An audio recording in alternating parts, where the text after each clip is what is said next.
A long while ago, someone suggested to me to read scary stories on my ASMR channel, and I never got the chance to right away, but finally today I thought we could get right into that and bring out the book. More scary stories to tell in the dark. I will read a few different stories from this book and hopefully lull you to sleep, as well as entertain you with a story. So sit back, relax, and I hope you enjoy.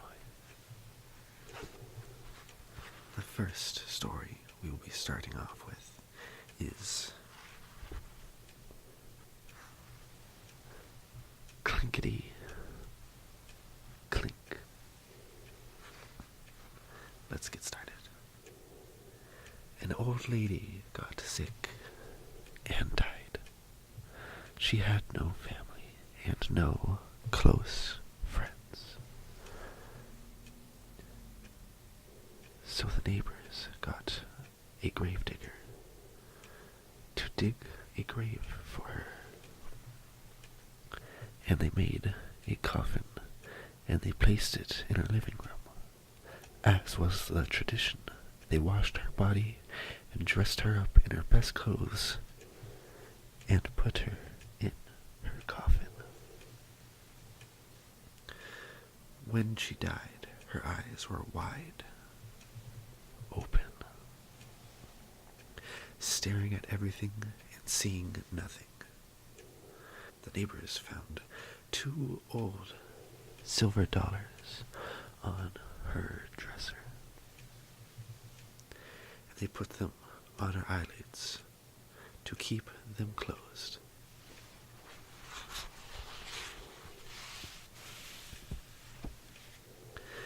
They lit candles and sat up with her so that she would not be too lonely on that first night that she was dead.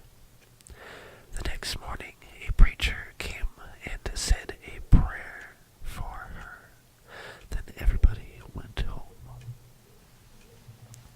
Later, the gravedigger arrived to take her to the cemetery and bury her. He stared at the silver dollars on her eyes, and he picked them up.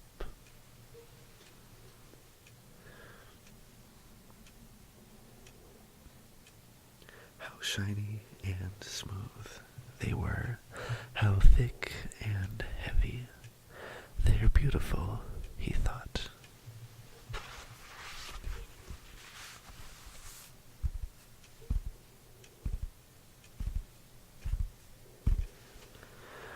Just beautiful. He looked at the dead woman. With her eyes wide open, he felt she was staring at him, watching him hold her coins. It gave him a creepy feeling. He put the coins back on those eyes of hers to keep them closed.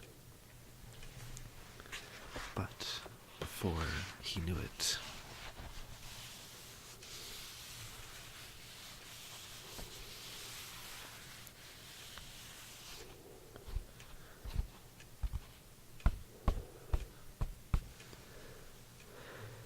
his hands had reached out again and grabbed the coins and stuck them in his pocket.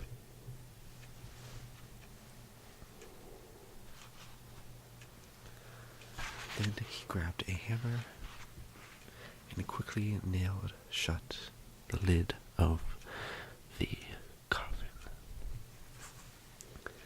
Now you can't see anything, he said to her. Then he took her out to the cemetery, and he buried her as fast as he could. When the gravedigger got home, the 2 silver dollars in a tin box and shook it. The coins made a cheerful rattling sound, but the gravedigger wasn't feeling cheerful. He couldn't forget those eyes looking right at him. When it got dark, a storm came up and the wind started blowing.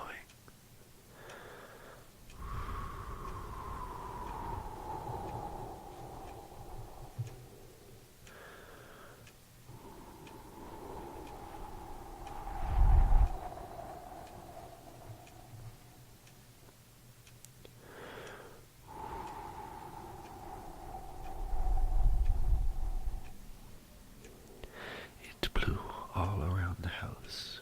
It came in through the cracks and around the windows and down the chimney.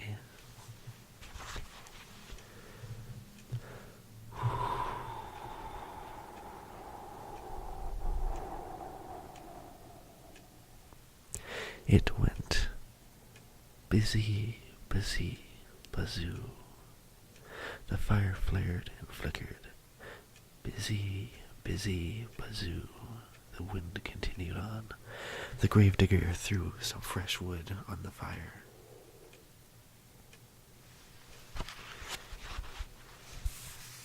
Got into bed and pulled the blankets up to his chin. The wind kept blowing. Bazoo. It went busy, buzzy, bazoo.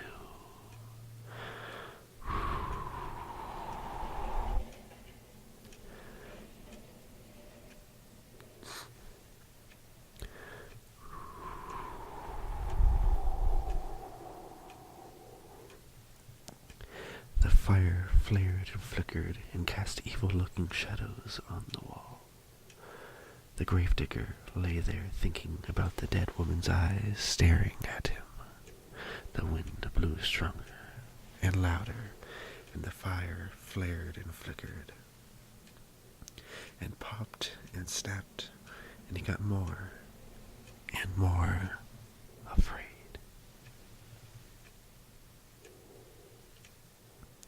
Suddenly, he heard another sound. A sound not yet heard.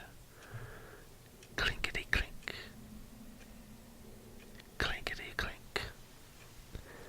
Clinkety-clink it went. Clinkety-clink. It was the silver dollars rattling in the tin box. "Hey," the gravedigger shouted, "who's taking my money?"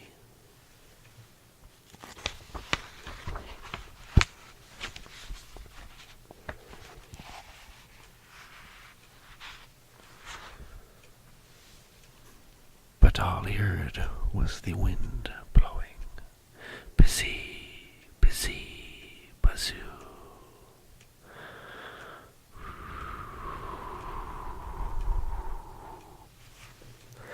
And the flames flaring and flickering and snapping and popping, and the coins going clinkety-clink, clinkety-clink, clinkety-clink.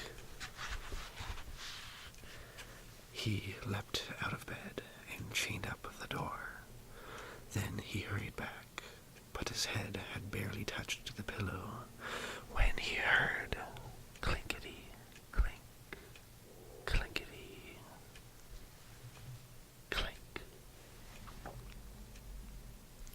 Then he heard something way off in the distance. It was a voice crying, "Where is my money? Who's got my money? Who?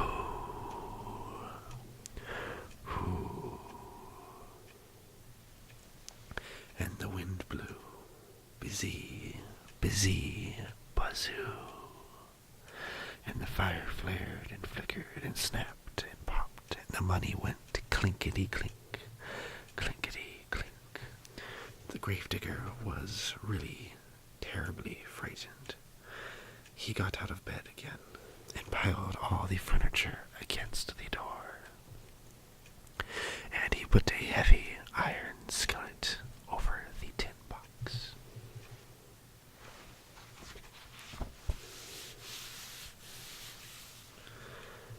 Then he jumped back into bed and covered his head with the blankets.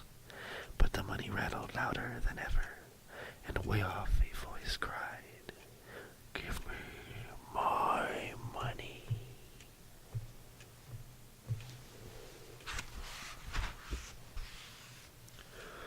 Who's got my money?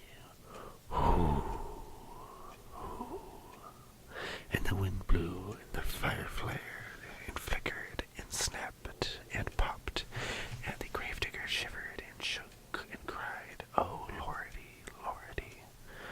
Suddenly the front door flew open, and in walked the ghost of the dead woman with her eyes wide open, staring at everything and seeing nothing.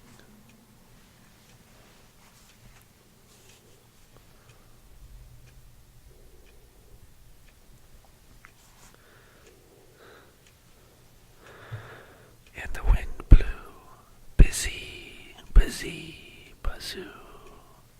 And the money went clinkety-clink, clinkety-clink, and the fire flared.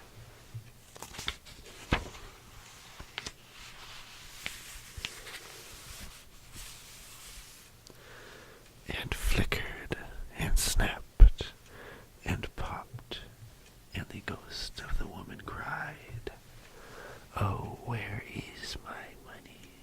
Who's got my money? Who? And the gravedigger moaned, "Oh, Lordy, Lordy." The ghost could hear her money going clinkety-clink, clinkety-clink in the tin box, but her dead eyes couldn't see the box, so she reached out with her arms and tried to find it. The wind went busy, busy, bazoo, and the money rattled clinkety-clink, clinkety-clink. The fire flared and flickered and snapped and popped. And the gravedigger shivered, shook, and moaned. The woman cried, "Who's got my money?" And she turned towards the gravedigger. "You got it." The end.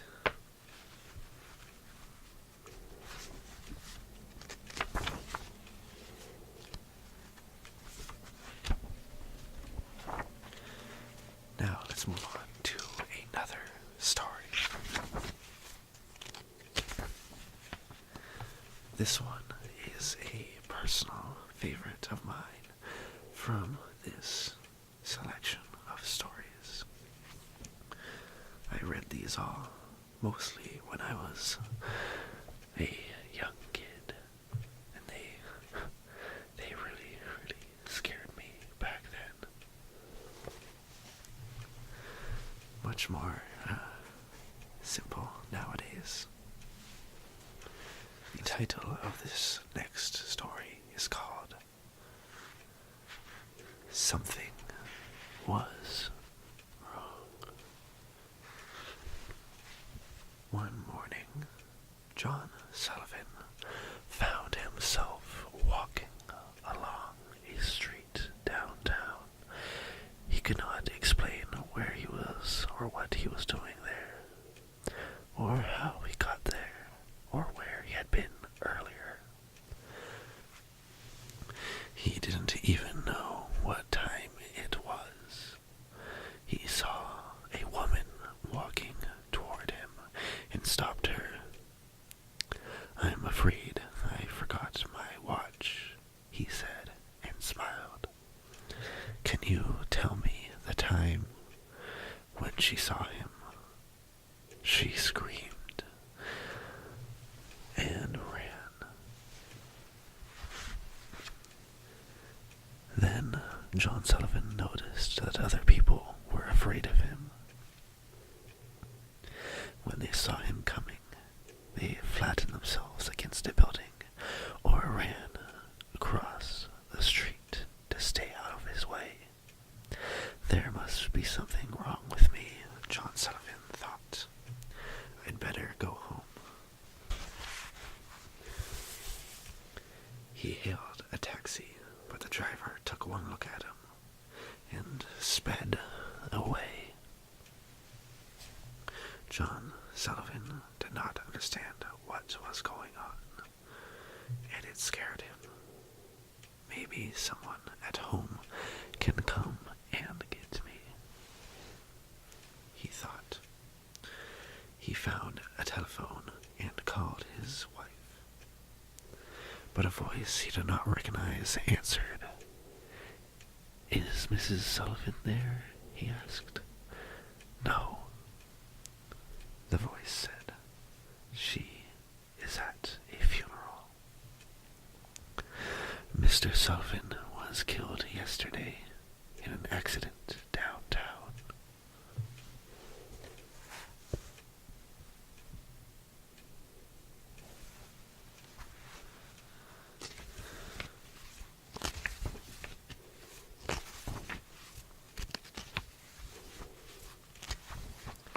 Let's find another.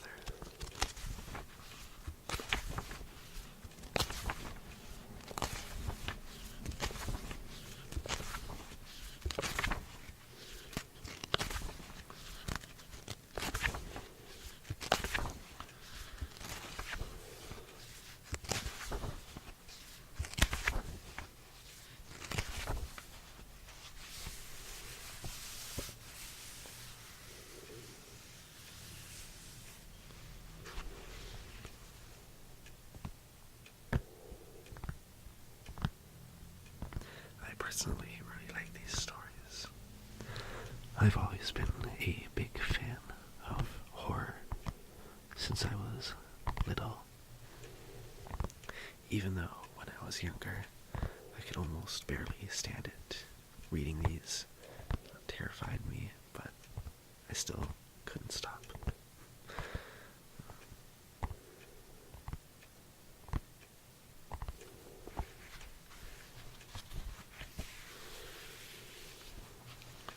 This next story is called The Man in the Middle. And of course, it is not to be confused with Malcolm in the Middle. They are both very different. It was almost midnight. Sally Truitt had just gotten onto the subway train at 50th Street after visiting her mother. "Don't worry," Sally had told her. "The subway is safe. There's always a policeman on duty." But that night, she didn't see one. Except for her, the subway car was empty.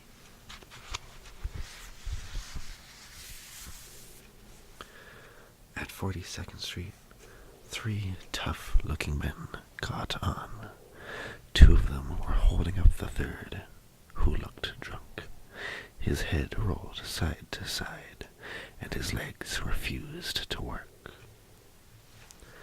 When they got him seated between them, his head came to rest on one of his shoulders. Sally thought he was staring at her. She buried her head in a book and tried not to notice. At 28th Street, one of the men stood up. "Take it easy, Jim," he said to the man in the middle, and he got off.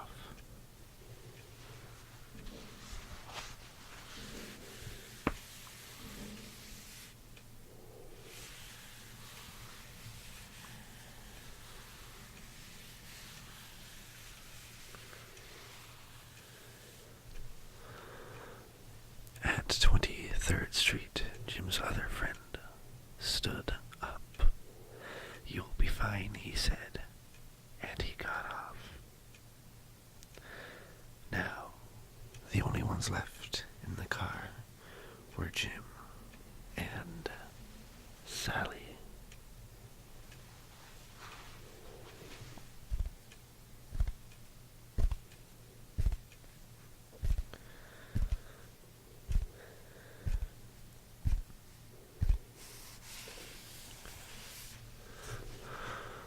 His eyes stared at her, and hers at his, unblinking and afraid.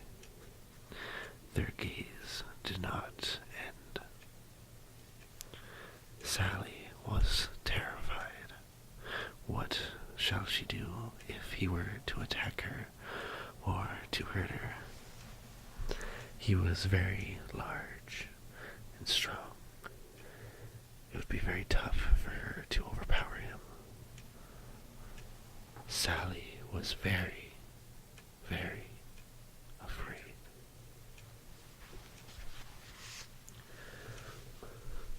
Just then, the train went around a sharp curve, and Jim pitched onto the floor at Sally's feet.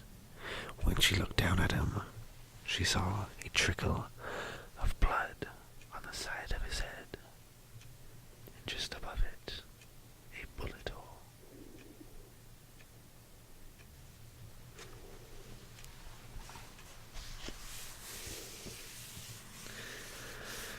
This is the picture for that story.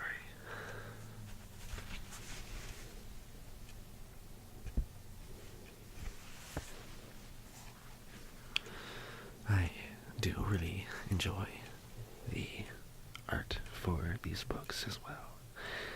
It was really, especially, probably the most terrifying part of when I read this as a child.